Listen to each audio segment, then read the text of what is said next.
आगामी निवडणुका डोळ्यासमोर ठेवून अनेक जण पक्षप्रवेश करताना दिसत आहेत.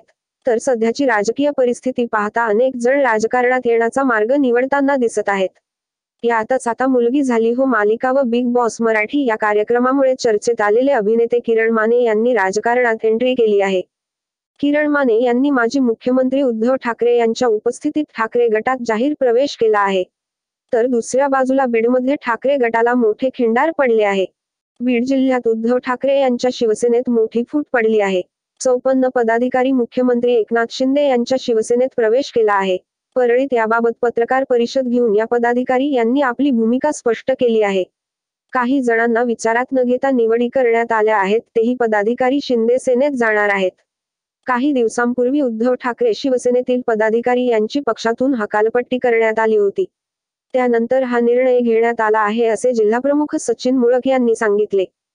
दरम्यान काल मातोश्रीवर पार पडलेल्या पक्षप्रवेश सोहळ्यात किरण माने यांच्यासह अनेकांनी ठाकरे गटात प्रवेश केला. यामध्ये घाटकोपर येथील मनसे उपविभाग अध्यक्ष निलेश जंगम आणि महिला उपविभाग अध्यक्षा मेघा सावंत यांनी देखील शिवबंधन बांधून ठाकरे गटात प्रवेश केला. तर बीड जिल्ह्यातील गजानन कदम यांनी आपल्या सहकाऱ्यांसोबत उद्धव ठाकरेंच्या नेतृत्वाखाली राहण्याची भूमिका घेतली आहे. अनेक जण पक्षप्रवेश करताना दिसत आहेत. तर सध्याची राजकीय परिस्थिती पाहता अनेक जण राजकारणात येण्याचा मार्ग निवडताना दिसत आहेत. यातच आता मुलगी झाली हो मालिका व बिग बॉस मराठी या कार्यक्रमामुळे चर्चेत आलेले अभिनेते किरण माने यांनी राजकारणात एंट्री केली आहे. किरण माने यांनी माजी मुख्यमंत्री उद्धव ठाकरे यांच्या उपस्थितीत ठाकरे गटात जाहीर प्रवेश केला आहे. तर दुसऱ्या बाजूला बीडमध्ये ठाकरे गटाला मोठे खिंडार पडले आहे. बीड जिल्ह्यात उद्धव ठाकरे यांच्या शिवसेनेत मोठी फूट पडली आहे. 54 पदाधिकारी मुख्यमंत्री एकनाथ शिंदे यांच्या शिवसेनेत प्रवेश केला आहे. परळीत याबाबत पत्रकार परिषद घेऊन या पदाधिकारी यांनी आपली भूमिका स्पष्ट केली आहे.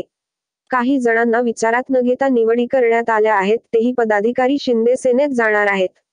काही दिवसांपूर्वी उद्धव ठाकरे शिवसेनेतील पदाधिकारी यांची पक्षातून हकालपट्टी करण्यात आली होती. त्यानंतर हा निर्णय घेण्यात आला आहे असे जिल्हाप्रमुख सचिन मुळक यांनी सांगितले.